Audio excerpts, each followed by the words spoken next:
Today we have, well, we're supposed to have two guests. We have Alex Bromley, and then Jeff Lee hopefully will be joining us in a little bit. And then Alex, you have a YouTube channel as well. So if you want to talk about your channel at all, what do you do on your channel and all that? Sure. Yeah. So we were talking about it before. I've had my channel for a couple of years, and it started as I just thought it'd be fun to try and get in the space and test it out. And this is really the only thing I'm actually somewhat of an authority on. So I figured I might as well help some people out with some of the hard lessons I've had to learn over the years. And I've been really happy with the way it's progressed. It's gotten a lot of good feedback. It's I don't actually have a lot of strongman followers. It has nothing to do really with my role as a strongman. It's not like these are people I pulled in, by networking through that. It was a lot of organic growth about just kind of generic strength training stuff and programming. I do a lot on programming, trying to answer questions that people get hung up on about how to put programs together and how to make good training decisions. And I was talking to you a couple minutes ago about just spending the time to work the algorithm and use the analytics and figure out what people want to see and figure out what YouTube wants to promote.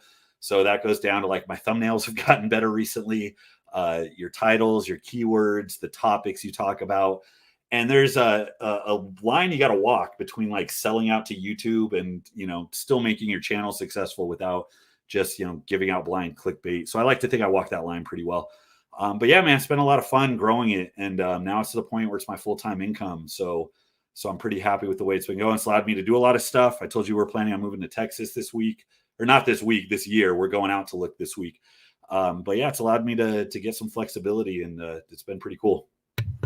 Yeah, Isaac, the first video that Alex made that caught my attention, if you could, the little search, not search across all of YouTube where you have his name, but the search within his channel, if you search for strength standards, it's a really awesome video. I've never seen anybody else do this topic. So Alex, it was awesome to watch. Thank you. And actually, yeah, it's topics like that I actually steal from other people. So I spend a lot of time stalking the more successful guys to see what topics they do that do well. And, if it's not a dumb topic, or if it's something I think I can put some meaning or perspective into. And that was one of them. I would have never thought to do that, but it's done pretty well recently. Cool. And that's a common question, right? Newbies want to know, are my numbers good? I've been training this long, I weigh this much, on and on. So I thought I'd give some good insight into, how to climb that ladder. Nice. Yeah, I mean, I literally go hiking trails, find stones to lift them up, and then DM Travis Ortmeyer to ask him if it's good. That's what I do. Evaluate the stone. Is this stone good?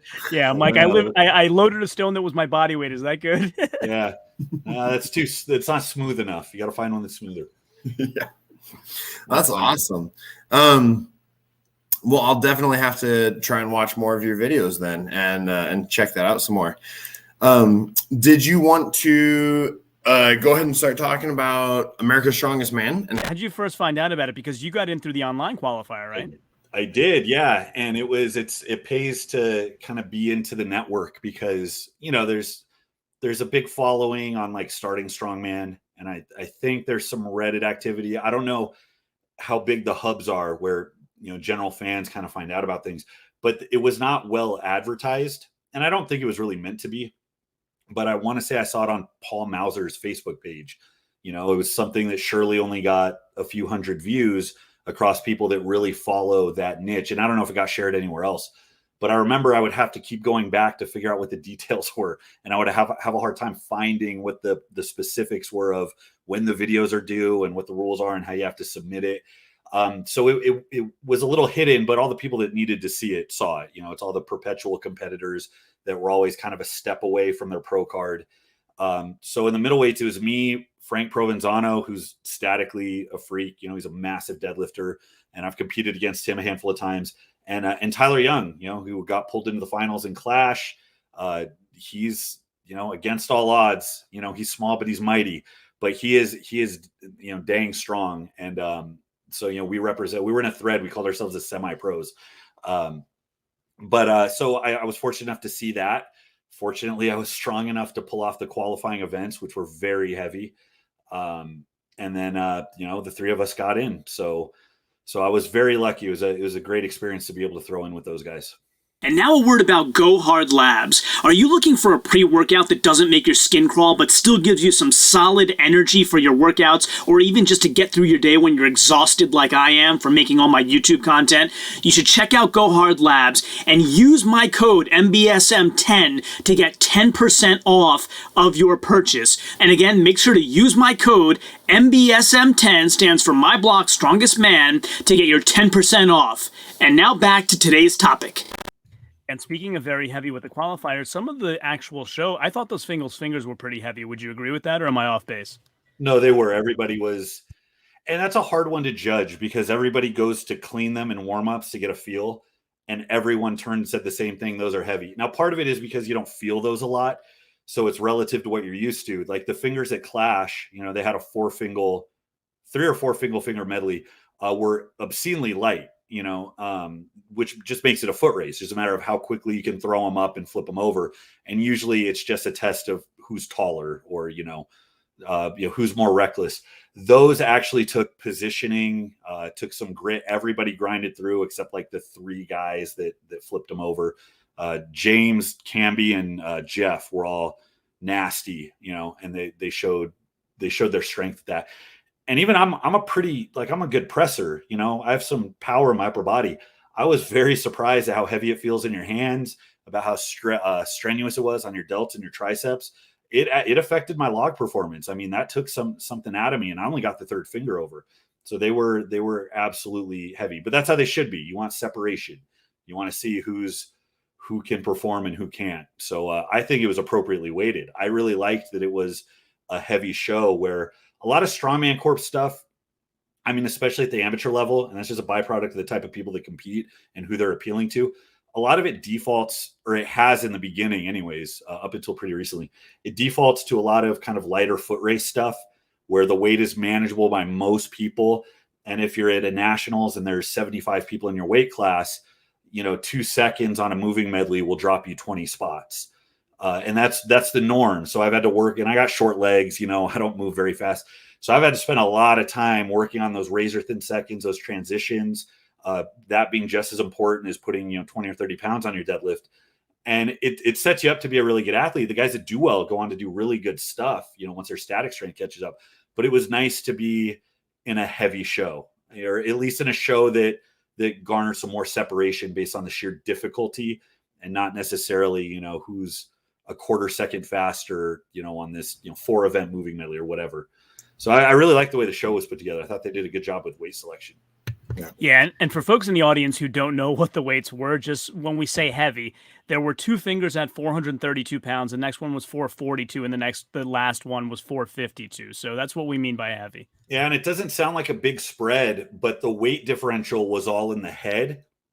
So they were all plate loaded at the head of it. So when you have a 10-foot pole and all the weights at the very end that you're trying to flip, I mean, Tyler got the 3rd and then cleaned the 4th one. And he walked away. He's like, I can't believe the difference in weight between number 3 and number 4. Like, just much. I mean, if it's an extra 30 pounds at the head, it probably feels like a finger that would be an extra 120 pounds all the way through. It was substantially more challenging. Yeah, that was a nasty run, man. Those guys were impressive. Watching Camby and Jeff and Diefenbach just tear through those, that was inspiring. Yeah, that's interesting perspective, because I don't think it was ever mentioned to the audience that they were head loaded like that. Yeah, usually they just like drop chains through it or something, so it gets more evenly distributed. But no, it was all in the head. It was all in one end of it, and you felt it. You definitely felt it. That's crazy. Yeah, watching Tyler, like from an audience perspective, what I thought happened was he walked away because he thought the time was up. They told him it wasn't up. He went back, cleaned it, and then the time ran out as he cleaned it. That's what it looked like, but it's funny to hear what actually happened. I wouldn't say that's what happened. What generally happens, and usually the pros know a little bit better than this, me and Tyler had very close times, and you can tell the rate at which fatigue sets in. You can tell how much you have left, and knowing the difference between finger 2 and finger 3, the difference between finger 3 and finger 4, when you're grinding and you can barely extend your elbows and that thing's about to come down on your face, it's a math equation. It's like, it took me this long to flip finger number 3. How much time do I have to flip finger number 4, given that it's heavier and I'm more tired? So Tyler probably felt what I did. I stopped after finger number 3 because I knew there was zero possibility of finger number 4 in the time frame. So why gas myself out trying? Where you'll see this at a lot of amateur shows. Guys will go till the wheels fall off. They'll break themselves in half, even if there's zero potential chance of them pulling off what they're trying to do. And you have to be a little more calculated with energy conservation. You have to know when you're done. And by the time you're at this level, you do. So I saw Tyler drop the 3rd one, and I want to say the crowd started yelling at him or something. You know, the crowd got him gassed up. So there's a time where you feel obligated to put on a show. And I think he got the 4th finger cleaned with like 10 or 15 seconds left. And it would have taken him 30 seconds to flip it if he had anything left. So like I said, it's just a math equation. But occasionally you'll see that, but you don't tend to see that as often at the pro shows because, you know, generally guys are more sensitive to what their performance is going to look like and what the cost benefit analysis is, you know. Yeah, that makes sense. Before we go too much further with that, Jeff Lee is now here with us as well, so I'm going to bring him on as well. Hey Jeff, how are you? How are you doing? I'm good. Sorry about this. Hold on. Yeah, I have friends over from Ecuador, and I'm trying to drop them off at the airport, so it's just a giant mess right now. I'm probably going to cut off in a little bit too, but I just want to at least stop by and say hi. World's strongest Uber driver. Yeah, no. Dude, it was just a crazy thing. Like, I almost got stuck in Ecuador back in 2020, like, with the whole lockdown and everything, and then, yeah, they saved my ass. So them being here, it's like I'm doing everything I can for them kind of thing. So, yeah, that's awesome. No, you got to do what you got to do. Did you spend all that money yet, Jeff? Dude, no. So, I mean, I told a few guys, but, like, basically, I closed on a house back in July, and we're doing renovations. So pretty much that prize money is going towards those renovations. Like, our house is a whole mess. So, yeah.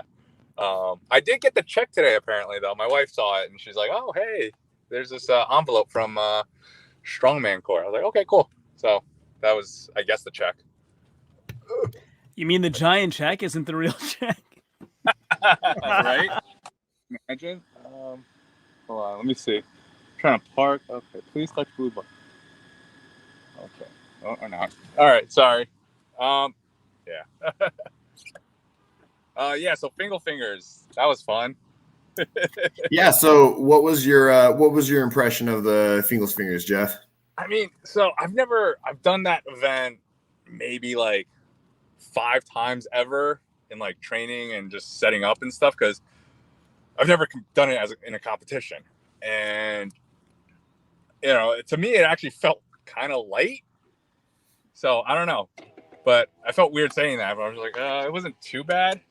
But so when I look back at my performance, I realized right away, it's like, oh shit. Like when the guy said go, I froze because I was like, wait, oh yeah, I'm competing.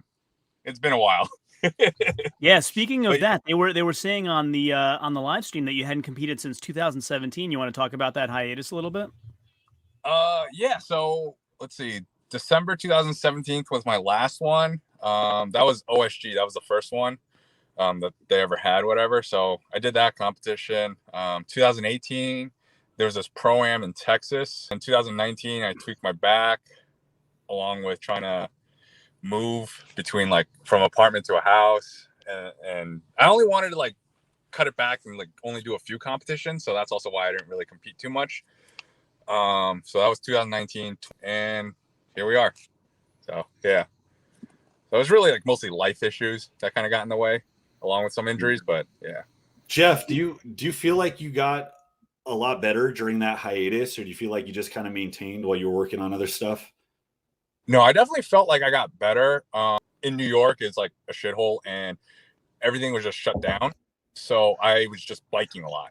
I dropped all the way down to like 205 or so. And that just like made me like a little stick, but trying to rebuild everything, like it helped me just relearn how to lift properly, I guess. Because back then I just try to muscle through things and whatever, just be stupid with everything. So I got a little better in terms of lifting and definitely getting stronger, kind of rebuilding myself. So do you have any other big shows that are coming up, or was this kind of a one and done and then you're going to take another 4-year hiatus? Maybe 2.5. No. Yeah. No, I definitely want to do. I got to do a Clash qualifier, and then hopefully I get into Clash 2022. But I'm still like trying to recoup and like trying to figure out everything. But it's either the Nashville show or Jersey, because those are really the only two left, anyways. So I definitely can't go to Colorado this weekend. It's just it'd be too quick of a turnaround. What's going on in Jersey? That's my state. Oh, okay. Hey, Hey. Jersey. There's a qualifier in Rahway. Oh, somewhere. cool. Yeah. So Yeah. that one I'm actually looking towards, just because it would be closer. But it's also like, hey, if I don't make it there, I'm not making it to Clash kind of thing. So it's, I don't know. I would like to go to Nashville, but also the traveling and trying to, I got to figure everything else out too. Where are you based out of? Sorry, what? Where are you based out of? I live in New York. I live in Yonkers, which is like very north of, just north of the Bronx. I know. Yeah, I know where it is. I didn't realize you were that close to me. I'm in Bergen County. Okay. Oh, dude, Yeah. right there. Yeah. So, no, I'm just saying for like everyone else, like I don't know who's been to New York and stuff, but yeah, we're basically upstate right now. I used to live in Queens, and then that's where I grew up and stuff. Lived with my parents for a while, and then now we bought a house and we're up in Yonkers. Nice. We got to do a get together sometime. The two of us, Tommy Lavelle, like do something together. Yeah, no, definitely. I mean, I love Tommy because, like, dude, before even like figuring out all this ASM stuff, like when he just opened the gym and stuff, I was there helping out a little bit here and there. And then he would just be like, hey, listen, just keep training here at the gym. Don't worry about anything. I was like, all right. So he hooked me up with training there. And then, but moving up to Yonkers, it was like, trying to get to Brooklyn every day would be a little bit of a stretch. So that's why I haven't been back too much. But I will eventually, once I get my whole life sorted out. Were you the hurricane and stuff or where you're at, Bergen County, that area? Yeah. I mean, it didn't hit as hard as it was supposed to, but yeah. That's cool. Yeah. Small world. Yeah. Seriously. No, I mean, I was talking to Johnny and like because his mom got like really messed up with the flooding and stuff. My parents got messed up. And then my new house actually also got messed up too. So like that September was just a mess. Wow, I'm sorry to hear that, man. Yeah, I got to shoot Johnny a DM. He actually invited me to go work out at his gym at some point because he's not that far. Yeah. Yeah, that's not too bad. But yeah, that definitely like threw a wrench in my training for September.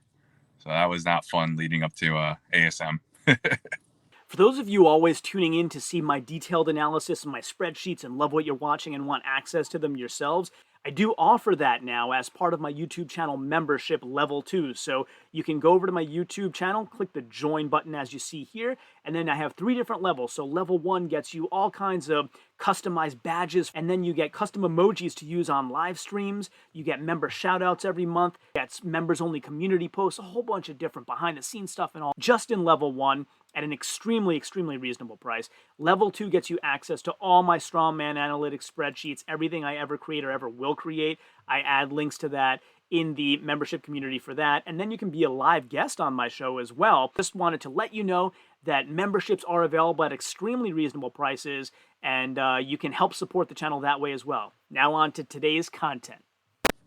Yeah, so I mean, going back to Isaac's question for not having done Fingal's Fingers that much, 7 points is pretty good. Yeah, no, I mean, I wasn't expecting, or I wasn't sure exactly like how I'd end up placing, but I was just like, all right, let me just try to move. And that floor didn't help. I don't know if you guys covered that already, but we did not. But that's a good topic. Would you both like to talk about the floor? Well, I want to interject really quick because we were just talking about how heavy the fingers were, right? How many people were cleaning it and warm ups? Like Frank of all people. Yeah. I mean, he had a decent run. Right. He got 3 pretty fast and got the 4th, I think, halfway up. But he was cleaning it like, oh my God, this is so heavy, right? And then Jeff, so to put it in a perspective, we were warming up on the finger, and they had a big tire laid down to flip it over. And then you would typically have a team of people flip it back over to reset it.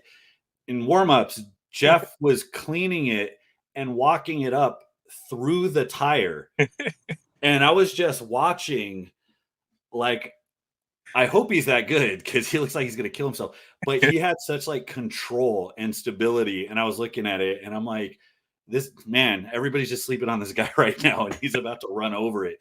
It was, and he did that like 3 or 4 times. And like, then he went through and just had an easy run. Could have been. Yeah. I know. Yeah. I was just messing around. And I'm like, okay, because in order to reset it, like we had the helpers moving it to the other side and stuff, and there was like 2 guys. I was just lazy and like I didn't want to wait for them, so I just cleaned it. And like as I was walking, I had to like step over the tire and then step over it again, and it was just, I don't know. It was humbling to watch. Yeah, I work harder, not smarter. So that's my kind of guy. The floors. I mean, talking about the floors. So it was a concrete flooring, but I don't know if it's because it was outside and because of the dust. It didn't feel dusty. It felt almost like there was like oil or something, because I have my trusty New Balances that I wear. They grip the ground pretty well. I have the same pair of shoes I wear at every contest. And while guys were walking the fingers up, at the point where it got real sticky, your feet would slide back. So I think partway through Jeff's run, you could see him move back like half a foot as he's pushing and he slides back. I actually had to do the sandbag medley barefoot because I tried to pick the big bag, and I have to get my feet really wide because of my weird Hobbit leverages. So in picking the bag, my feet went out like this halfway up, and I almost, it wasn't a good feeling. Like, let's just say I'm not able to do the splits, but I came pretty close. So to grip the ground, I had to take my shoes off so my feet could actually grip the ground. But it was a slick floor. It was definitely an obstacle throughout the day. Yeah, I mean, like I know that in between events, or depending on the event, me, James, and Camby, we were like kind of just like cleaning our shoes just to make sure, like, hey, we're almost up. All right, cleaning our shoes, wiping it off, and like using a tacky towel just to make sure that we had some kind of traction. But it was just like, it's like the small things that kind of like, oh shit. And even that like didn't really help me too much on the fingers because I was still slipping. I feel like sandbag, I was slow anyways, but I was able to move, so it kind of worked out. It's amazing all the different uses you can find for a tacky towel if you're desperate. And the sport is like entirely friction management. So if you find a way to make yourself stickier, you get like a 20% advantage. That's one of the things I know. I've asked other people about like the whole tacky shirts and everything before, the sticky shirts and all that. And like, I've never used one, but they just seem, I don't know, like I've used tacky like on my arms for stones and all that, but people using I could see it being beneficial for log, I guess.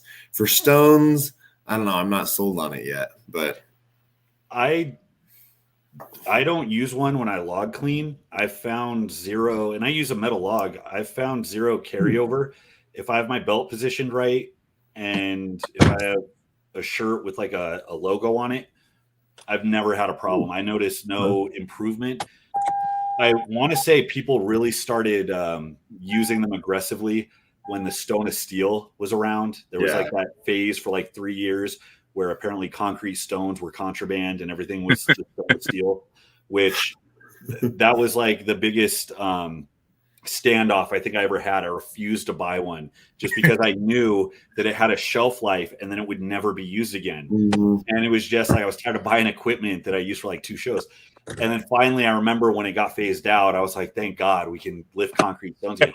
But the Stone of Steel, if you don't have a really high ape index, it can be kind of difficult. So it gives like a marginal benefit to keep the metal stone from rolling. But other than that, I don't think it's really that big of a trade-off.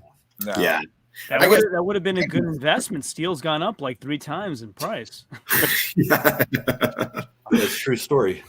Yeah, I guess I could see that. I've done the concrete stones. I've never done a Stone of Steel, and I'm not really looking to do one. But I'm 6'5" and I have like a 7'3" or 7'4" wingspan. So like, my hands can wrap all the way around to any of the stones, no problem. Like, yeah, I got monkey arms too, so it helps. Like the stone. Yeah. So I love doing stones because they're easier for me. Same. But I kind of wish like I was that there was some kind of stone event at ASM that would have helped me way more than doing a Husafell carry at the very end kind of thing. yeah. Yeah, so we had Justin Kielhofer on, and I'm going to ask you the same question I asked him. Is that actually a Husafell or is it a shield? It seems too smooth and edgeless to be called a Husafell.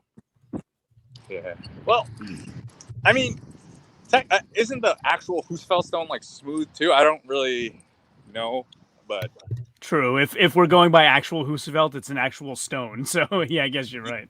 Yeah, it's smooth but bumpy, because it is actual stone. It has the inconsistencies in the rock. Right. Whereas, because didn't Wesley Claiborne like cut his arm on the Husafell stone, the stone carry at the end or something like that, and like Did he? He ended up saying he should have wore gloves. He wasn't able to grab it right without gloves. Okay. Yeah, you grab. I remember I grabbed a little too high on it, and that kind of messed me up too. So I was like, it was a tough one. That was a tough one. So you actually both had good runs on that, as I recall. Well, I only got like 160 something feet, so that's. Oh, is that all? Yeah, I don't know. Compared to the other guys, they got like 2+ and stuff. So I was just like, I shit the bed, but it was enough to, I guess, keep myself on the podium. So. But one of the things I noticed is the announcer, like in the arena, was saying distances that weren't necessarily right, but on the final scoreboard they got them right. So yeah, Alex, who'd you go against? Whoever you went against, I think, got 2 more feet than you. Was it Frank? They had him as like 100 more feet. Yeah. So I went against Tommy Sharp, who's very good at carries.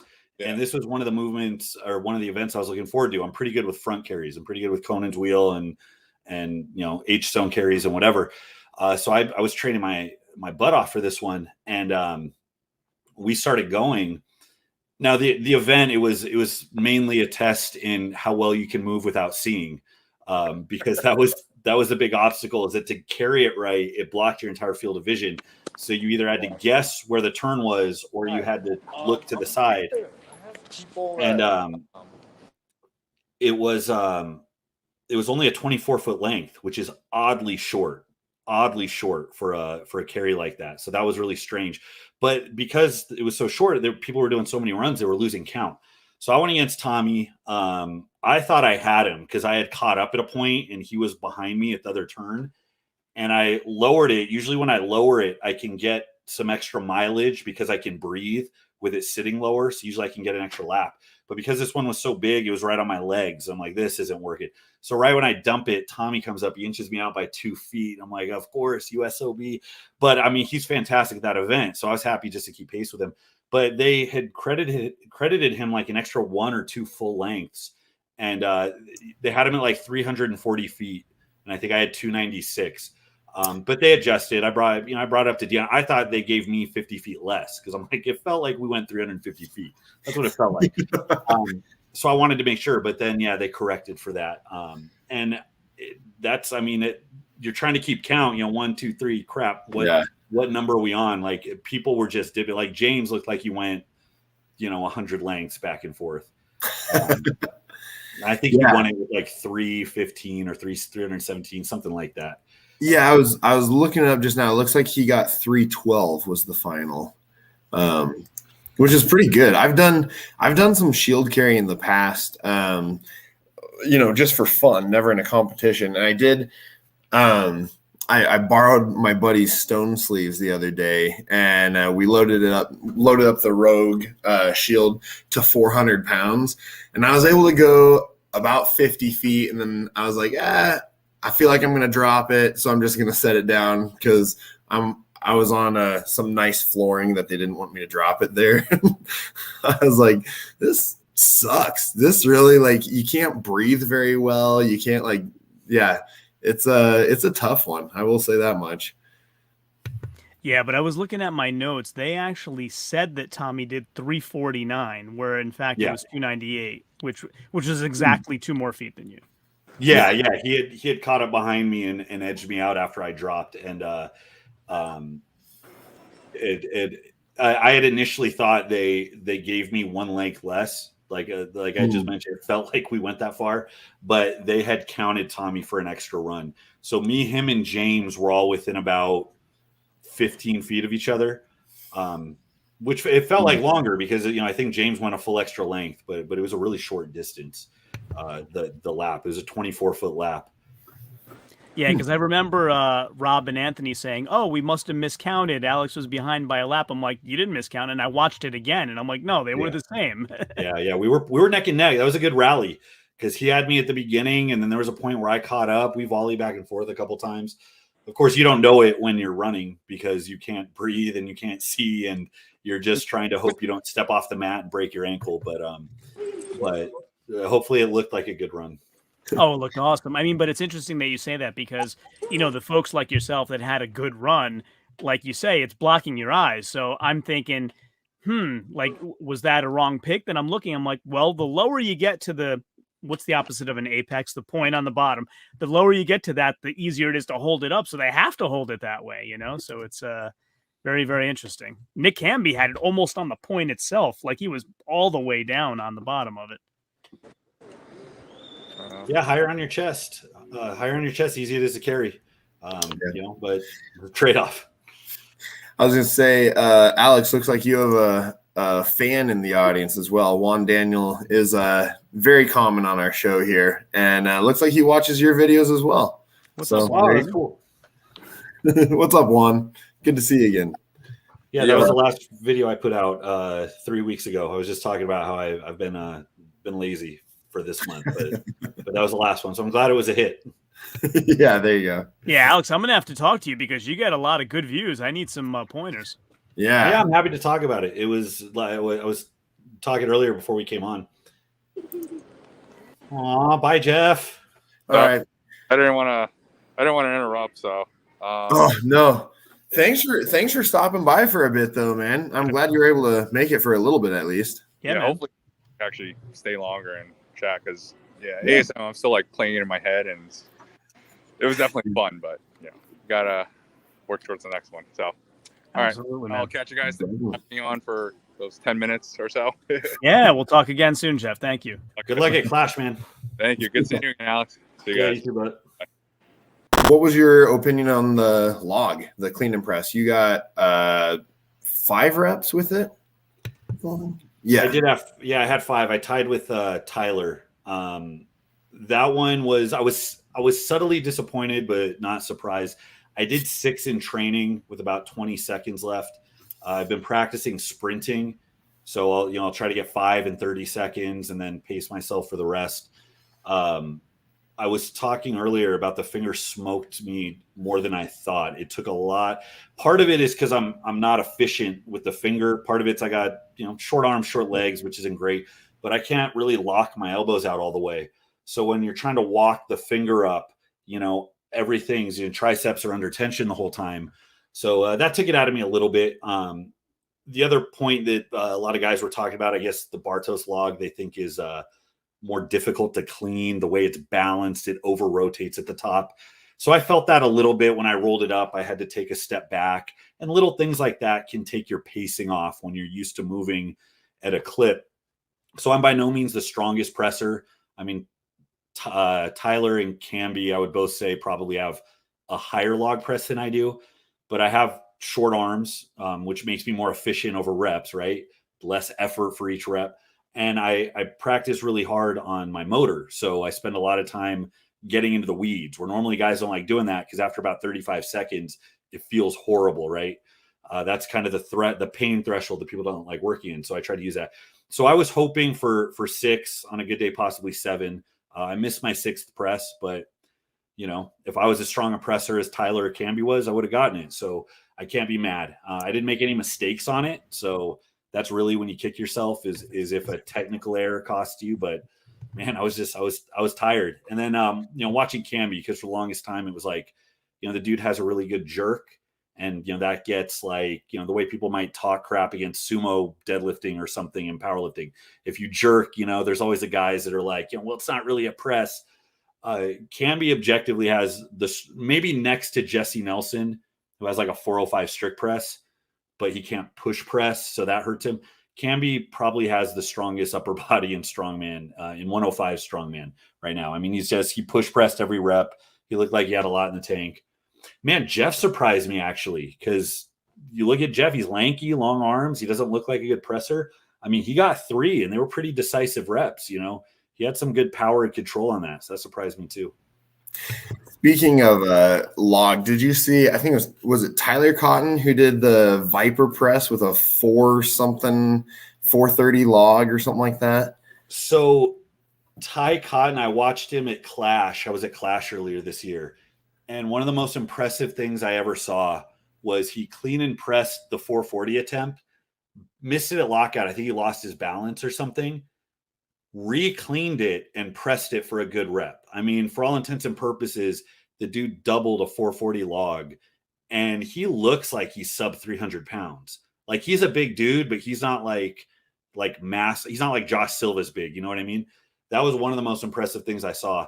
And that was cool for the heavyweights to watch because I think like 3 or 4 guys got 6 reps, which, kind of made us look embarrassing because, Camby was the only guy that got 6 and you had a bunch of, lower reps on our end. But God, the pressing on that is on the heavyweights end. I mean, their talent pool, I think, is on another level. The 105s are good. Like, I'm not talking any crap out the 105s. Great athletes, great talent pool. But I feel like the heavyweights, I feel like the talent pool is just a little deeper. I think there's just more competitors. I think it's more associated with the sport. I think it's changing. I think it's definitely changing for the women. We've seen the women's numbers explode over the last 5 years. I think we'll see the 105s numbers explode as that talent pool gets bigger. But the heavyweights, man, they're impressive. They still dominate.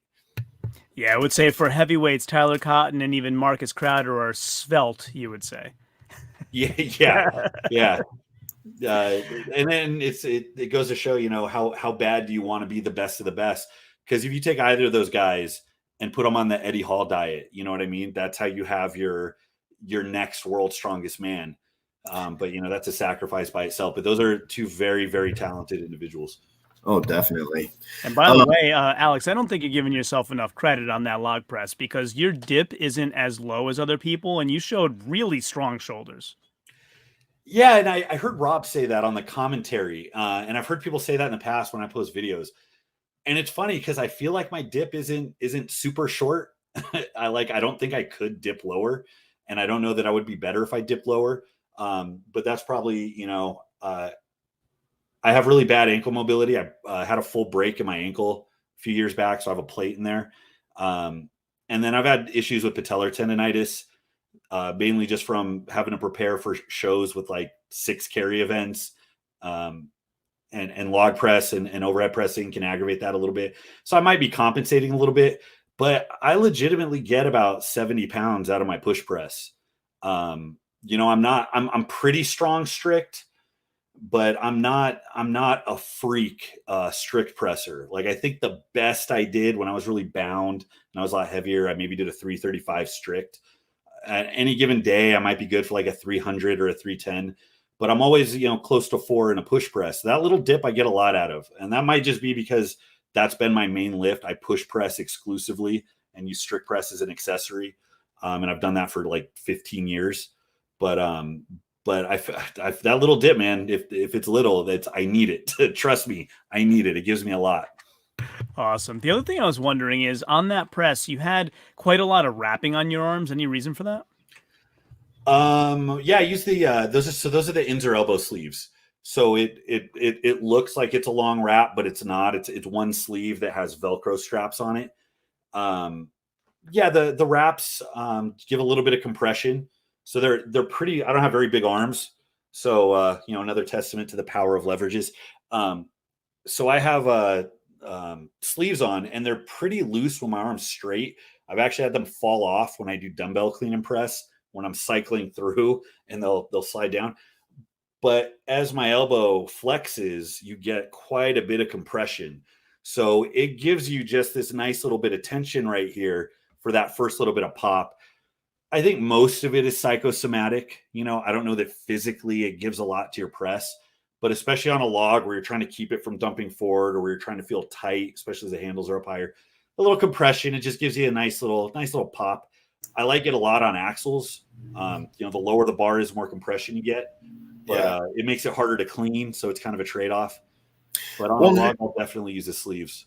Yeah, I've just noticed using sleeves, like when I have heavy days, I can bench the same with sleeves and without sleeves, but I've just noticed that like my arms feel better the next day when I use sleeves. And I think it's that compression and that heat. It's wearing regular like neoprene sleeves, like if they're not like the heavy duty, like the Inzer ones get a little tighter. You can strap them down.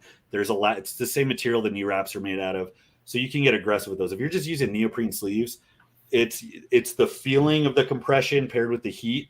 That goes a long way to keeping your joints healthy, man. Or at least getting you through workouts without having to load up on NSAIDs, you know, which is nice. So I don't think I got a belt for my first like 8 years of lifting. I used to, you know, turn my nose up at guys that use gear. But when you get older, man, and your tendons start to get brittle, it's like anything, even if it's placebo, even if it makes you think you feel better, if it lets you get through the workout and not hobble around in pain, it's a worthwhile investment. You know, but yeah, what mine are competitive grade. So they do definitely give me a little spring, and I'll use them. Honestly, I'll use them for tricep work, for jam presses and skull crushers, because that little compression saves my elbows. I can get some heavier work in. I don't have to, you know, decide, okay, am I not going to be able to write my name tomorrow because my elbows are hurting? So you tend to be a little more strategic. You're a little more okay with the cheater gear if it keeps you going a little bit longer. How about the max deadlift? Because you end up getting 725 on it. They did, yeah. It seemed like 725 was easy for you, but 745 was a hard. That 20 pounds seemed to make a big difference. So walk us through kind of your process there. So that has to do with me being a horrendous deadlifter, and a lot of my content actually I'll surround kind of the biomechanics of lifting and how everything from like your limb ratios to you know, to your sheer height or body mass or whatever might affect things like your setup. And it's not to give me the out or the excuse. It's because these are things you objectively have to keep track of if you want to make intelligent training decisions. Like I have no illusions. Like I've always been a good presser. It's because I have like a -6 ape index. Like, you know, I lock my deadlifts out at like my belly button. It's ridiculous. So pressing, and like I said, it's on reps, it's very efficient. I get to lock out quicker. I waste less energy, and it's worked in my favor. Deadlifts are the opposite. And I learned that too late because I carry a lot of my height in my torso. That's more torque on my lower back. I never learned how to brace. I had a weak upper back, weak midsection. That led to a lot of injuries. And I spent about 10 years without putting any weight on my deadlift because I couldn't pull because I was always hurt. So I've been healthy for about 5 years. I give a lot of credit to bracing tactics. Most people, even strong guys, have a midsection that's made out of pudding. And I had to figure out how to learn how to brace my abs, keep them tight, to keep my spine in position. And eventually got to the point where I could pull pain-free.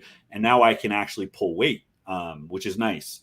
I don't think I ever went below sets of 10 for like a couple of years because, you know, heavier deadlifts would just tear me up and I'd get out of position and I just repeat the cycle. Trade-off is I have a really good motor, and I train very well for, you know, rep deadlifts, which is a feature in strongman. So I do pretty well at that event. If it's anything for reps, max deadlift, I hate. It's my least favorite event.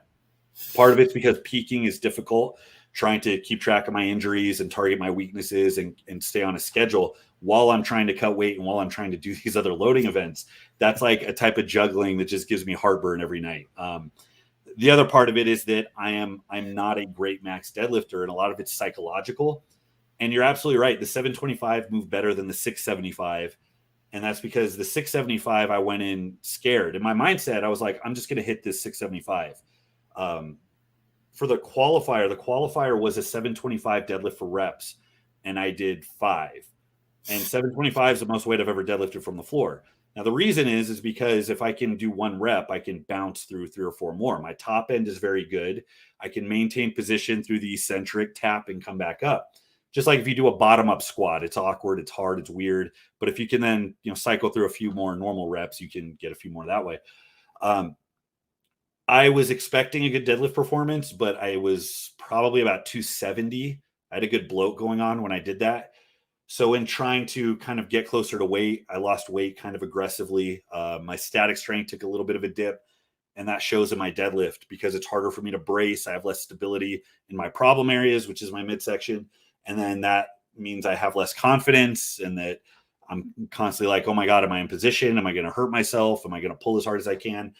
So I actually went in thinking I'm just going to hit the opener and call it. Opener felt okay, but for the 725, I just blanked out and just relied on instinct, which I usually forbid myself from doing on those lists because there's a high risk associated with that. And I've learned that the hard way. So I was thankful I was able to pull that lift out. That was my big win for the day. And I know that with more practice and more refinement and more confidence, I can push that a little farther. It's just doing it without revisiting any of those injury cycles is part of it. So that was my win for the day. But I was talking to the guys that I've been competing for about 15 years. There was a time where if you were a middleweight and you had like a 650 deadlift and a 300 log, they were like, give that guy a pro card. And now to watch just the insanity of, the fact that Camby tied Frank at 785 was nuts. The fact that, so many guys, Nate Bowling pulled a 745 and it didn't look, it didn't look how I expected it to. Jeff came out with a 765. So the standards, man, it's like you get good and then you just watch everybody else. It's like, well, I'm still 10 steps behind because everybody's getting better. It's nuts to watch. Yeah, it's been interesting just seeing the sport in general, especially I feel like especially over the last like 20 years, all the weights have just gotten significantly heavier. Not as much with like World's Strongest Man and all that sort of stuff, but with a lot of the smaller competitions, I feel like the general, well, I don't know what you'd call it, like the general standard of the athletes or something. Like there's just a lot more strong people competing these days. Not to scare anyone away from competing. If you're thinking about it, go do it. But yeah, and they have plenty of events. They have plenty of events to cater to people who are just getting started out. It's good to get your feet wet. But yeah, it used to be there were a lot less events. So when you have an event, you want people to show up. Well, the sport's not that popular. People don't like this. I remember when I first signed up, I was 19.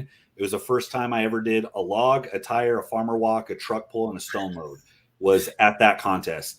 And I've never been more scared in my life than the night before going into that show. And I get it, it's hard. There's a lot of unknowns. People don't just want to jump in, especially you pay the money, you prepare, you do it in front of people. It's terrifying. So promoters, they have to make it more agreeable to the average person if they don't want to have, 3 people show up at their show. Well, thankfully now it's been around longer. The talent pool is bigger. There's more people aware of it, training for it. There's equipment you can buy. Getting your hands on a log 15 years ago was an impossibility, or stones. Like you had to go to like one of 10 places in the country. So, so it's bigger. There's more access. So now people are comfortable ticking the numbers up. And then now there's a niche for that. So if you actually want to have a heavy show, you can guarantee that some people are going to come out and throw their hat in. So it's been cool to watch it progress. But yeah, there's a lot more for everybody now. Yeah, definitely. I know my first show was kind of the same way too, where it was the first time I'd ever actually done a truck pull, like with a harness and all that sort of stuff. It was the first time I'd ever touched Atlas stones. Like there was some stuff, like there was like an anchor chain drag, or it was a, what was it? It was a tire flip into an anchor chain drag into a sandbag over bar or something like that. Yeah. Yeah. And like, one of those fire. Yeah, and it was one of those things where I was like, well, I've never done any of these, but I've done stuff kind of similar to it because I grew up working on a farm. And so I was like, yeah, you're better than 99% of first timers. Yeah. Manual labor will just help you out so much. Yeah. And basically, I got second in the novice class, but it was basically because I was like, oh, this is kind of like working on the farm. A lot of the stuff, we didn't have anchor chains to drag, but we had other stuff to drag. Well, that's cool. So what about the sandbag carry and load? Did the floor seem to make as much of an effect in that, or not as much by that point? Not for running, but definitely for picking. I had mentioned earlier. So again, leverages a lot of height in my torso, short arms, short legs. I got to get wide. I got to get my feet wide, and I got to bend way over to get my arms on those bags. And the bigger bags, I mean, it used to be just the Iron Mind bag, but that was like the standard bag. You could just go in trying to pick it. My feet were sliding out. You know, I had a 325 bag in my hands, and I started doing the splits. And thankfully, nothing popped. But yeah, that's why I took my shoes off. So it felt weird having to do a run. It's the first time I've ever done a medley barefoot. But that was the only reason I could actually get my hands on the bag and rip it up without thinking, because I was able to grip the floor. And that's a hack anybody can remember. If you are on like expo floors, can be very slick. A lot of concrete floors can be slick. And if you need traction, there's nothing wrong with going barefoot. Your bare feet can grip like crazy. So very, very heavy backwards drags, you can go barefoot. Very, very. I slipped. My middle toe is deformed. It goes in at a right angle, and the nail doesn't grow right on it, because I dropped a farmer walk on it at one of Ode Haugen's shows at the LA Fit Expo, because we were on really slick floors, and it was a light foot race, down, drop back, and in trying to pick up speed, that handle went right on my toe and just ended its life. So that's a common theme. Like I said, a lot of strongman's friction management. So if you can find a way to grip, you know, a lot of guys do tacky towels. It's like, okay, that'll grip for about 4 steps and then it's gone. Barefoot, you can grip onto a lot. You can get a lot of traction with bare feet. So that was my hack. That's the only reason I went as fast as I did, if you can call it fast. Well, you still did fairly decent, because you got 3rd overall, right? Or no, 5th overall. I think it was 5th, yeah. And so with that curveball, that long bag, I didn't even think to try grabbing it the way Camby did lengthwise. I kind of wish I would have tried, but I just saw how long it is, and I'm like, there's no way I'm getting my arms around that. So my strategy was to pick it vertically, set it on my thighs, and choke down on it, which I did in warm-ups, and it felt okay. I have a problem perpetually in training where when I try to do that with bigger bags, about half the time it'll stick to my legs and I can sit down. About half the time I'll hike it up and the bottom will just slide down the front of my thighs. And that's what happened. And I actually had a tacky towel I was supposed to use to tack at my thighs, and I didn't, because I don't know. I thought I knew better at the time. And that cost me. So Rob made a comment when he was commentating. He's like, I saw you move this pretty well in warm-ups. And it's just one of those things. It's something you have to be precise with. I don't beat myself up anymore for those curveballs getting to me, because I know my limitations as an athlete. The things I'm good at, I drill into the ground. And every now and then you see something new, and it's like, you know, it might as well be 1974 again. Like, hey, let's just see how this goes. We've never seen this before. So I don't hate it. You know, you can get a little bitter when things like that bite you in the butt, but it's part of the sport. It's what makes it interesting. You know, you can get as prepared as you want. You have to be if you want to compete at this level. But the best guys, man, they can roll with it, and they do. And we saw a couple of guys do that. I mean, I thought you got pretty close on the 4th bag, though. It seemed like you kind of tried to throw it up and flip it over, and it just dropped out. But you were close on it. Yes and no. From that position, and I knew that walking up. From that position, there was no foreseeable way I could have gotten it over. I've seen Diefenbaugh use a technique where he leans back and the bottom flips up. Maybe if I tried that, but I have no experience with it. I don't know if I had it high enough. If I had the bag choked up about 6 more inches, if the center of mass was a little higher, I could have, but that would have required me lapping it and getting it into position. So I want to say that was a panic run. I knew I didn't have it high enough, but I'm like, well, let's get some distance. And then my arch nemesis, Provenzano, got me by a half second on the split. And he knew it. He was walking up. He's like, I got you on the split. Because he was the one I really had my eye on the whole show. And he ended up getting his pro card. He deserves it. He's a strong SOB. Yeah. It's got to be the Iron Man pants. It is. I told him it looked, because he always makes fun of me for wearing sweats and New Balances. And I told him, I'm like, you can't say anything, man. You look like you robbed a Spirit Halloween store. That's but awesome. He's confident. He owns it. So it's all about the confidence, man. Doesn't matter what you wear. Where, I'm comfortable Alex, in my sweats. Where are you based out of, Alex? Southern California. We're in. Okay. No, it's just interesting that I didn't know Spirit Halloween was everywhere. I know it's here, but I didn't know it was everywhere. It's everywhere. Yeah. Funny. Jeff had a good run. Jeff was the first one to get the 400-pound bag over, wasn't he? And he did it right. And I was watching him. Like, I don't like to root for people to fail, but I root for people to fail. I get in where I fit in, man. And I knew Jeff was going to be slow and calculated. I watched his training videos. I knew he wasn't going to sprint. And he was. And I think I got him on the split on the third. And then the fourth one, he got it over right as time went. And they had this big controversy as to whether they were going to give it to him. So it was a minute and like a fraction of a second. It was like a minute and like 0.8 seconds was his official time. So all the heavyweights were looking around. They're like, is it a minute or a minute 15? We don't understand. And they pulled some rule on the fly where it was like going over the bar or it was like in motion or something. And they gave it to him. And I'm fine with it. I think, if the judge's call is a judge's call, like he loaded it. You can't take that away from him. But yeah, that was one of those things where I'm like, man, I need you to miss that bag. But he was solid, man. He deserved that load. He deserved that point. When you're talking about the bags, like, because if you bring them up too high, they start falling over forward as well. So you have to be careful of not letting it get too high in the arms either. Yeah. Generally, as you hike up, you kind of hike it up and back a bit. It's pretty easy to maintain control. That is a really long bag. Yeah, if you just grab around the base and you just go for it, it can flip. But usually by that time, you got your fingers locked and you're close enough to the center of mass where it won't do that. I'll just cover the last events really quick. Sorry, sure. Yeah, I told you guys it's my 1 year with my wife, so we're gonna go out to dinner real quick. Happy anniversary! I can feel the dagger eyes in the next room as she's getting ready. Bag toss was my Achilles heel. I'm officially done with bag toss. I competed, I want to say, for like 12 years, ever did a bag toss. Then Cerberus and Rogue started making throwing bags, and now they're at every single show. And it's just funny because it's one of those things. It's like in all the training I did over the last 15 years, that just wasn't part of it. And now it's like I'm not young anymore. I'm kind of limited to the trainability of that. So it's like I've gotten better, and it's fun to do, and it's not very taxing.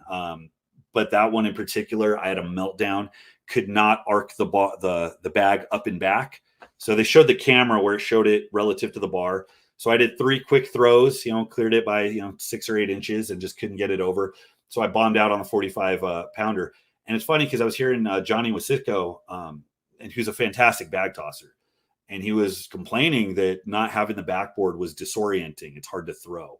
And I'm like, yeah. It's like, you're whining, whatever. And then right after, I just went absolutely ate that event.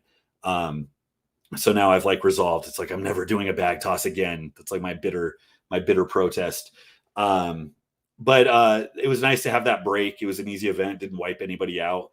Crowd likes it. When you got a crowd or live stream, they usually get excited about that event. So I could see why it persists. And I think Diefenbaugh, who's just a gross thrower. I think he's thrown like a 70 or something over like 15 feet. Like he's just uncommonly good. It's not like he's 9 feet tall, he said he just drilled the hell out of it because of his issues. He couldn't train anything else without pain. So, I don't know, a little bit of hope. I guess it is trainable if you just glue yourself to it. But that was impressive to watch. I think he finished with a 60, but he probably had more in the tank. And then the last event was the Husafell, which we talked about a little bit, right? Yeah, so why is it, here's my question, why is it that it was so much relatively easier for the middleweights than the heavyweights? The Husafell was only 40 pounds lighter, I believe, and the middleweights crushed it, and the heavyweights had all kinds of trouble with it. A lot of trouble, yeah.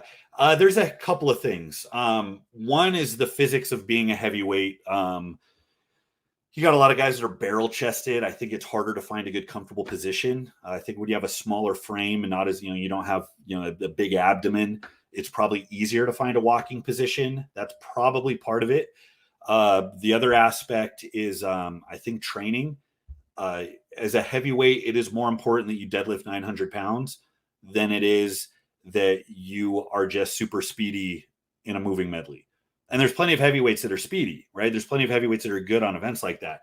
But the trend is get that 950 deadlift and you can write your ticket to an Arnold or something. Get that 450 log and people will know who you are. So that's what you see a lot of guys doing. So you see guys, that aren't necessarily bad. I mean, a lot of guys cleared out the bag medley and they were fine. I watched Josh Silva carry that 400 bag like he was a baby. So it's not necessarily that they're bad, but it's a hard thing to commit to when you weigh 350 pounds. It's hard to get it settled right, and not as much of your training is dedicated to capacity. Now, there is another thing, and we all talk about this because I was digging into the history. I stalk people's performances because I want to know ahead of time who's going to do what where, so I can kind of chart out what I need to focus on to squeeze out points. And I noticed that year to year, there's a lot of middleweights that will do amazing in a Husafell one year and not so well another. There were guys in 2017 at Vegas for nationals. They had a 350 H-stone. And there were multiple guys that got 300 plus feet.